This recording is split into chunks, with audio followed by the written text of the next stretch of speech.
যদি আজকে রাতে মারা যাও, কাল সকালে তোমার মা যখন তোমাকে ডাকতে আসবেন, এসে যখন দেখবেন তার আদরের ছেলের সাদের দেহটা নিতর হয়ে পড়ে আছে, একটু ফিল করো তো সেই সিচুয়েশনটা কেমন হবে। প্রিয় বন্ধু, যখন জানাজানি হবে তুমি মারা গিয়েছো, মসজিদের মাইকে এলান হবে, তুমি যে সাদের বিছানাটায় ঘুমিয়েছিলে সেই বিছানা থেকে তোমাকে তুলে নেওয়া হবে, অথচ তুমি এই বিছানা না হলে তুমি ঘুমাতে পারতা না।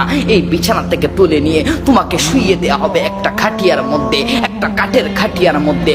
ওই খাটিয়ার মধ্যে থাকা অবস্থায় তোমাকে বাজার থেকে সস্তা 3 টুকরা কাপড় দিয়ে মুড়িয়ে দেয়া হবে। তোমার কত রঙের পছন্দ, তোমার কত কালার পছন্দ, তোমার ব্ল্যাক কালারটা তোমার ফেভারিট, ওই কালারটা দেয়া হবে না, একটা কালার সাদা কালার দিয়ে তোমাকে মুড়িয়ে দেয়া হবে। প্রিয় বন্ধু, তুমি না কত আরামদায়ক বিছানা ছাড়া ঘুমাতে পারো না, তোমার বেডটা একটু নরম না হলে ঘুমাতে পারো না, ওই তোমাকেই নিয়ে মাটির বিছানায় 3.5 হাত গর্ত করে ওইখানে রেখে আসা হবে, যেইখানের মধ্যে একটু আলো থাকবে না। এই যুগে একবার কারেন্ট নিলে তুমি না 3 বার 4 বার করে গালি দাও, কারেন্টটা একটু আসতে দেরি হলে তুমি গালি গালাজ করো, ওই তোমাকেই একটা অন্ধকার করে রাখা হবে।